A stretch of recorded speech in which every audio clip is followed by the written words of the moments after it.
पता है दुनिया का सबसे दर्दनाक चीज़ क्या है? कड़वा सच। और ये लोकी सीरीज़ हमें यही रियलाइज़ करवाती है।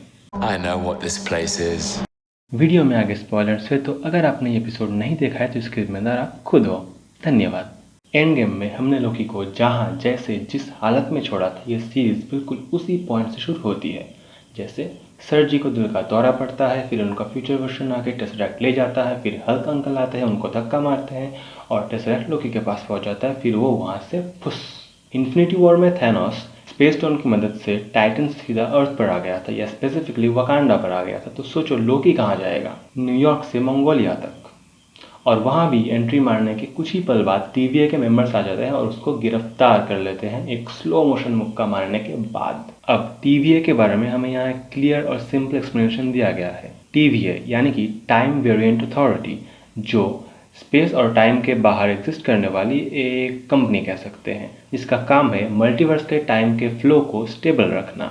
और जब कभी भी कोई भी इस फ्लो को बिगाड़ने की कोशिश करता है या बिगाड़ता है, तो इस टीवीए के मेंबर्स वहां जाकर उस व्यक्ति को गिरफ्तार कर लेते हैं। खैर, फिर जब लोकी को पता चलता है कि उसने अनजाने में ही टाइम के साथ जो छेड़छाड़ की है उसके लिए उसको सज़ा मिलने वाली है, तो वो बड़े ही ब्रेवरी के साथ कहता है कि मुझे क्यों, ये सज़ा तो एवेंजर्स को मिलनी चाहिए, क्योंकि टाइम डकैती करते वक्त ये घोटाला तो उन्होंने ही किया है, मैंने तो कुछ नहीं किया। तो इसका जवाब उसे और हमें मिला तकदीर, या यूँ कहें डेस्टिनी।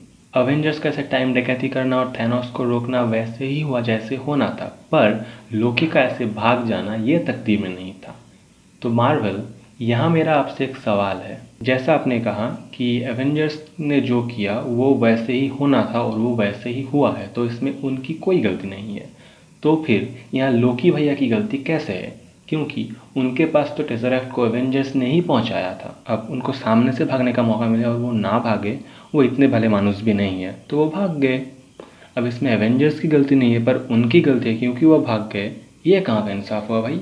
वो जानबूझकर थोड़ी भागे थे, मतलब भागा तो जानबूझकर ही था, पर उनको थोड़ी पता था कि आप आ जाओगे। अपने को इंसाफ मांगता है, सब लिखो #जस्टिस फॉर लोकी, और सीजन 2 में लाओ सर एवेंजर्स को टीवीए में। चलो इसी बहाने टोनी स्टार्क को तो दोबारा देखने का मौका मिलेगा।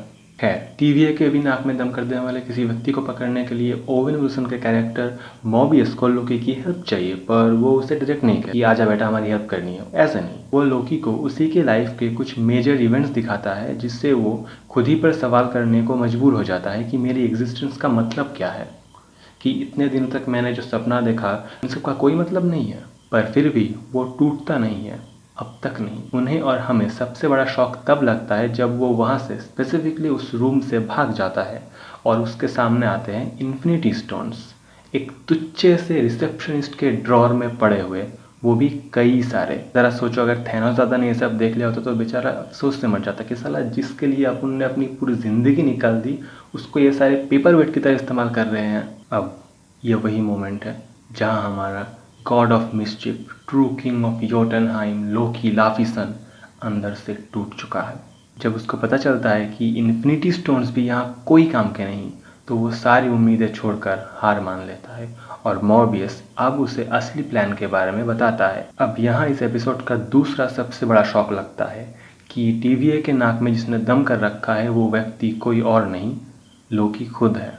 ये एपिसोड था तो बहुत बढ़िया, मतलब सीरीज़ के शुरुआती एपिसोड के हिसाब से डिज्नी ने कुछ अलग ट्राई किया है जो काम भी करता है, मतलब इमोशंस ऑफ लोकी।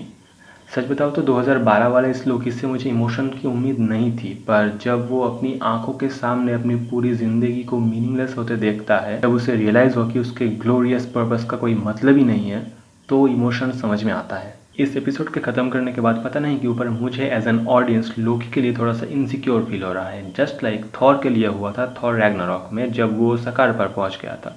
पर चलो, सकार तो फिर भी यूनिवर्स के अंदर आता है, पर ये टीवी है तो ये तो यूनिवर्स के एग्जिस्टेंस में ही नहीं है। फिर इन्फिनिटी स्टोन्स को ऐसे पड़े हुए देखकर हमारे मन में एक और ख्याल आ सकता है कि इन्फिनिटी वॉर में थानोस दादा के स्नैप का असर टीवीए के मेंबर्स पर हुआ था या नहीं।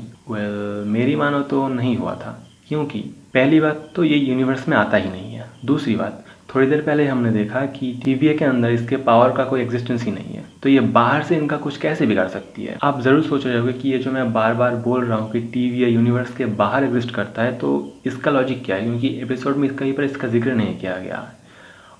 असल में किया गया है, पर डायरेक्ट नहीं। उस इंट्रोडक्शन के कार्टून वीडियो में उन्होंने कहा था कि टाइम कीपर्स ने मल्टीवर्स के सारे टाइमलाइंस को मर्ज करके एक स्टेबल टाइमलाइन बनाया था। तो आप ये यूनिवर्स के अंदर रहकर तो नहीं कर सकते ना, सिंपल लॉजिक। कोर्ट वाले सीन में बताया गया था कि टाइम कीपर्स हैं जो सबकी डेस्टिनी डिसाइड करते हैं, तो इनडायरेक्टली तो वो नाई वन अबव ऑल हो गया, मतलब इक्वल टू द क्रिएटर। इसमें दिखाया गया है कि टीवीएस सबका बाप है क्योंकि उसके पास टाइम का सही माप है। अब ये चीज़ मुझे बहुत ही ज़्यादा अच्छी लगी क्योंकि पूरे मल्टीवर्स में इकलौती ऐसी चीज़ है जिसका कोई मुकाबला नहीं कर सकता, वो है time.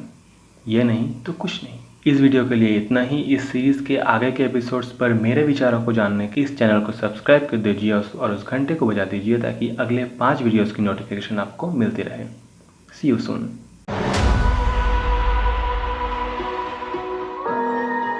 The timekeepers have built quite the circus.